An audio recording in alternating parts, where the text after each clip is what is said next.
Welcome back to my channel. तो last part में हमने जो स्ट्रक्चर ऑफ सेल है उसके दो पार्ट पढ़े थे, प्लाज्मा मेम्ब्रेन और साइटोप्लाज्म। और आज हम पढ़ेंगे एंडोप्लाज्मिक रेटिकुलम और गोल्जी अपरेटस। सबसे पहले हम देख लेते हैं एंडोप्लाज्मिक रेटिकुलम दिखता कैसा है। तो देखिए, दो तरीके के एंडोप्लाज्मिक रेटिकुलम होते हैं, एक स्मूथ होता है और एक रफ होता है।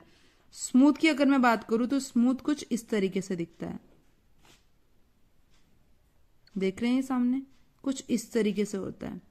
और अगर मैं रफ की बात करूं तो रफ कुछ इस तरीके से दिखता है, इसमें कुछ डॉट्स होते हैं और स्मूथ में डॉट नहीं होते। यही एक छोटा सा डिफरेंस है इन दोनों में।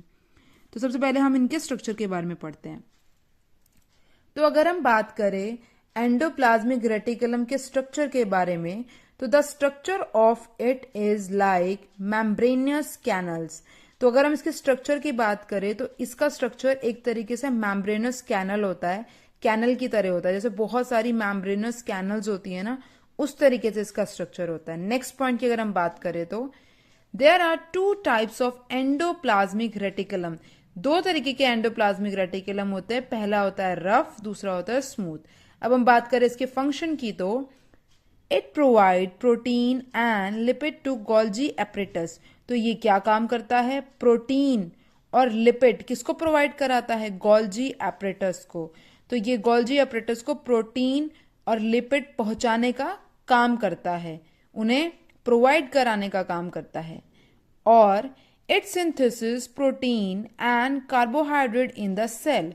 और ये प्रोटीन और कार्बोहाइड्रेट को भी सेल में बनाता है। सेल में बनाने के बाद ये प्रोटीन को गोल्जी अपरेटस को प्रोवाइड भी करवाता है। Next, it produces lipid and steroid hormones. ये लिपिड और स्टेरॉयड हार्मोन्स को भी प्रोड्यूस करने का काम करता है। तो यहाँ पर फंक्शन एंडोप्लाज्मिक रेटिकुलम का खत्म होता है। अब हम बढ़ते हैं हमारे गोल्जी अपरेटस पे। अब अगर हम बात करें गोल्जी अपरेटस हमारे स्ट्रक्चर ऑफ सेल पे कहाँ प्रेजेंट है, तो हमारा जो गोल्जी अपरेटस है ये, और ये है यहाँ पर प्रेजेंट, ये देख रहे हैं आप, ये है हमारा गोल्जी अपरेटस। तो अब अगर हम इसके फंक्शन की, स्ट्रक्चर की बात करें तो इसका स्ट्रक्चर के बारे में अगर हम बात करें तो it is a group of membranes present in the cytoplasm. ये क्या होता है कि एक तरीके से बहुत सारे जब ग्रुप मिल जाते हैं, बहुत सारे मेम्ब्रेन्स मिल जाते हैं, ये इस तरीके से कुछ दिखता है। और कहाँ पे प्रेजेंट होता है? साइटोप्लाज्म में। ये देखिए, ऐसा लग रहा है ना, बहुत सारे मेम्ब्रेन्स मिल गए हैं और प्रेजेंट कहाँ पे होता है? ये साइटोप्लाज्म पे। तो अगर हम नेक्स्ट स्ट्रक्चर में पॉइंट की बात करें तो पॉइंट ये है कि it is related to endoplasmic reticulum in both terms physically and functionally. आपने एक चीज नोटिस करी होगी कि एंडोप्लाज्मिक रेटिकुलम और गोल्जी अपरेटस का थोड़ा बहुत स्ट्रक्चर सिमिलर है। बस गोल्जी अपरेटस में क्या है, ऐसा लग रहा है कि बहुत सारी मेम्ब्रेन्स इकट्ठा हो गई है, और इसमें क्या है, सिंगल मेम्ब्रेन आपको दिख रही थी कैनल की तरह। तो थोड़ा बहुत स्ट्रक्चर सेम है फिजिकली। और फंक्शन की बात करें तो फंक्शन भी काफी हद तक रिलेट करता है। वो क्यों, अब आगे बताएंगे हम आपको। नेक्स्ट है function. It related to chemical activities but most important activity of secretion. ये क्या करता है, सबसे इंपॉर्टेंट गोल्जी अपरेटस का जो फंक्शन होता है वो केमिकल एक्टिविटीज का होता है, मगर सबसे ज्यादा इंपॉर्टेंट एक्टिविटी ये सिक्रेशन का करता है, स्टोर करने का काम करता है। अब आगे पढ़ते हैं क्यों स्टोर करता है ये।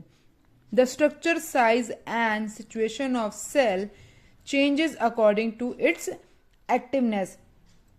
इसकी एक्टिवनेस पे ही इसकी स्ट्रक्चर, इसकी जो बनावट है वो, इसकी साइज कितना बढ़ेगा घटेगा वो, और इसकी स्थिति, ये तीनों ही चीजें इसके एक्टिवनेस पर, इसकी फुर्ती पर डिपेंड करती है। तो इसकी एक्टिवनेस पे ही ये तीनों फैक्टर्स डिपेंड करते हैं। नेक्स्ट है, it is a cell organelle that helps process and package proteins and lipid polysaccharides.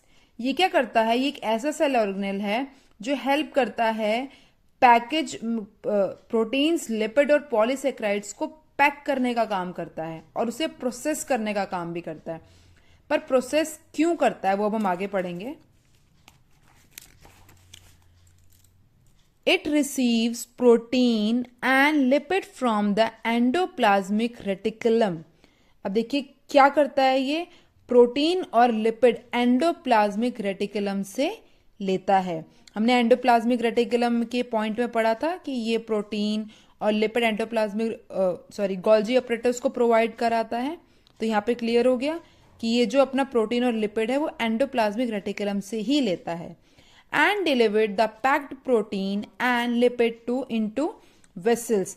अब पिछले पॉइंट में हमने पढ़ा था कि प्रोटीन और लिपिड को ये पैक करता है। तो पैक करने के बाद ये क्या करता है? उन्हें छोटे छोटे पॉकेट्स में कन्वर्ट, वेजल्स मतलब छोटे छोटे पैकेट्स में कन्वर्ट करता है। क्यों करता है? For transport to their final destinations, उन्हें फाइनल डेस्टिनेशंस में पहुंचाने के लिए। It includes lysosome, plasma membrane. और इसमें क्या क्या आता है? लाइसोसोम और प्लाज्मा मेम्ब्रेन। तो ये जो प्रोटीन और लिपिड है इसको स्टोर करके, इसकी पॉकेट्स बना के, पैकेट्स में कन्वर्ट करके इसे पहुंचाता है लाइसोसोम और प्लाज्मा मेम्ब्रेन तक। जैसे एक शॉप है, जैसे एक शॉप वाला है, वो होलसेल से अपना सामान लेता है, तो इसी तरीके से और होलसेल से सामान लेने के बाद क्या करता है? उसके पैकेट्स बनाता है और अब कस्टमर्स तक अपना सामान पहुंचाता है।